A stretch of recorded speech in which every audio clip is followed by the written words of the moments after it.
नमस्ते साथीहरू, यस Lok Sewa tips YouTube च्यानलमा तपाईँलाई हार्दिक स्वागत गर्न चाहन्छु। आज पनि म नयाँ भिडियोको साथमा उपस्थित भएको छु। यस भिडियोलाई अन्तिमसम्म हेरी यस च्यानललाई लाइक, सेयर, सब्सक्राइब र नजिकै रहेको बेल आइकन दबाउन नभुल्नुहोला, ताकि नयाँ नयाँ भिडियो अपलोड गर्न साथ तपाईँलाई नोटिफिकेसन प्राप्त हुनेछ। आज म महत्त्वपूर्ण समसामयिक सामान्य ज्ञानहरू लिएर आएको छु। यस भिडियोलाई अन्तिमसम्म हेरेर साथ दिनुहोला। प्रश्न नम्बर 1, अङ्गुर बाबा जोशीको मृत्यु कहिले भयो? विक्रम सम्वत 2077 असार 6 गते। 2, नेपाल प्रहरीको 28औं महानिरीक्षक शैलेश थापाको नियुक्ति कहिले भयो? विक्रम सम्वत 2077 असार 23 गते। त्यसैगरी प्रश्न नम्बर 3, खेलकुद पत्रकारिता पुरस्कार 2076 कसलाई प्रदान गरियो? ध्रुव तुलाधर, रोशन राउत, केशव पाठक र लक्ष्मी कार्की। प्रश्न नम्बर 4, युवा पत्रकारिता पुरस्कार 2076 कसलाई प्रदान गरियो? खगेन्द्र अधिकारी, गीता चिमरिया, गङ्गा खड्का, निरक न्युपाने, रत्नकुमारी चौधरी र सुषमा बराइली। 5, एउटै गीत 12वटा भाषामा तयार पारेका सङ्गीत गीतकार को हुन्? D.R. Upadhyay. Guinness book of world रेकर्डमा नाम लेखाउन सफल। एकदम महत्त्वपूर्ण हुनसक्छ साथीहरू यो। त्यसैगरी प्रश्न नम्बर 6, 17औं धान दिवस 2077 को नारा के थियो? धान उत्पादनमा वृद्धि, आत्मनिर्भरता र समृद्धि। यो दिवस चाहिँ असार 15 गते मनाइन्छ। त्यसैगरी 7 मा अन्तर्राष्ट्रिय योग दिवस 2020 को नारा के थियो? Yoga for health, yoga at home, June 21 गते मनाइन्छ यो। त्यसैगरी प्रश्न नम्बर 8, नयाँ नक्सा सहित निशान छाप राजपत्रमा कहिले प्रकाशित भएको थियो? 2077 असार 4। त्यसैगरी प्रश्न नम्बर 9, सुरक्षा परिषदको नयाँ 5 अस्थायी सदस्य राष्ट्रहरू कुन कुन हुन्? Estonia, Saint Vincent and Grenadines, Tunisia, Vietnam, Niger. यो चाहिँ सन् 2022 जनवरी 1 देखि सन् 2021 डिसेम्बर 31 देखि सन् 2022 जनवरी 1 सम्म हुनुपर्ने उल्टो भएछ। त्यसैगरी प्रश्न नम्बर 10, सन् 2021 जनवरी 1 देखि सन् 2022 डिसेम्बर 31 सम्मको लागि 5 अस्थायी सदस्य राष्ट्रहरू।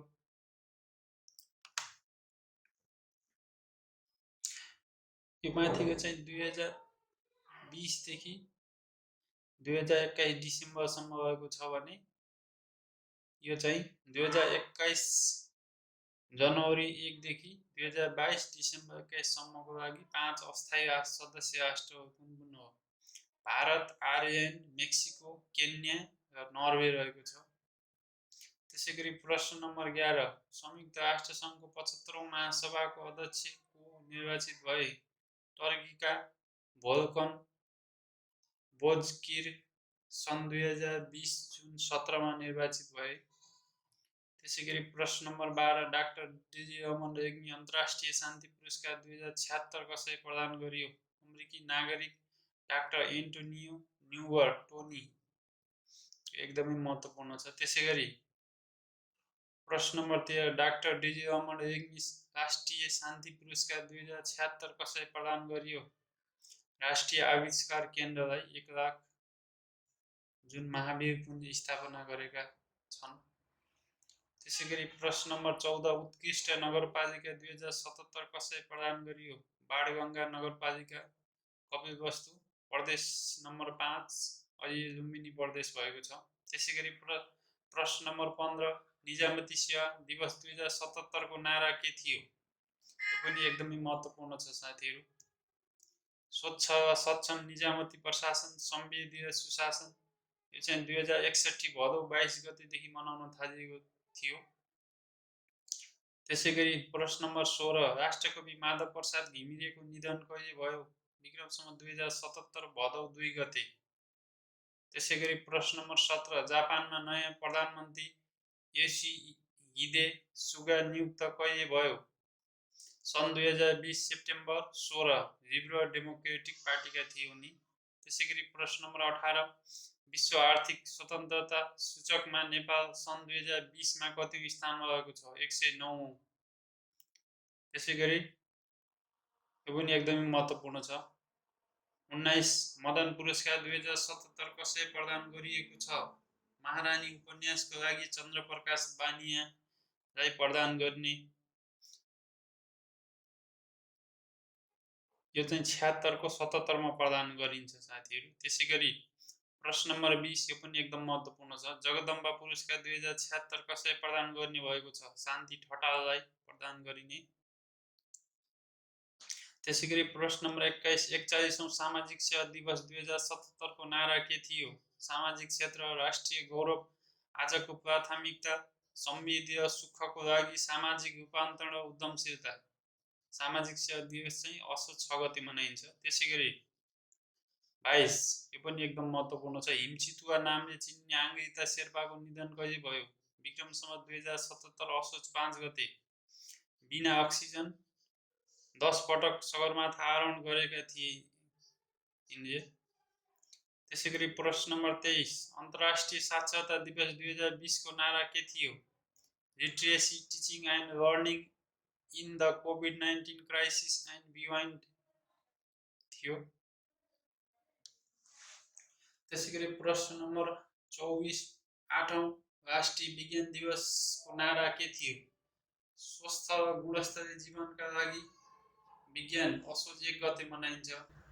त्यसैगरी प्रश्न नम्बर 25 13औं राष्ट्रिय पुस्तकालय दिवसको नारा सामाजिक रूपान्तरणका लागि पुस्तकालय। त्यसैगरी प्रश्न नम्बर 26 युरोपा लिग 2019-20 को उपाधि कसले जित्यो? सेभिल्ला।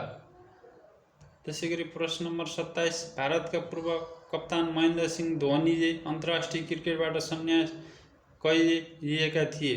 सन् 2020 अगस्त 15। त्यसैगरी प्रश्न नम्बर 28 भारतका पूर्व राष्ट्रपति प्रणब मुखर्जीको निधन कहिले भयो? सन् 2020 अगस्त 31। त्यसैगरी प्रश्न नम्बर 29 बीपी साहित्य सम्मान 2077 कसै प्रदान गर्ने भएको छ? ज्ञानमणि नेपाल, राशि 1,01,000। त्यसैगरी प्रश्न नम्बर 30 बीपी सेनानी सम्मान 2077 कसै प्रदान गर्ने भएको छ? होमनाथ दाहाल, राशि 51,000। त्यसैगरी प्रश्न नम्बर 31 मदन पुरस्कार 2076 को लागि 7 पुस्तकको नाम के हुन्?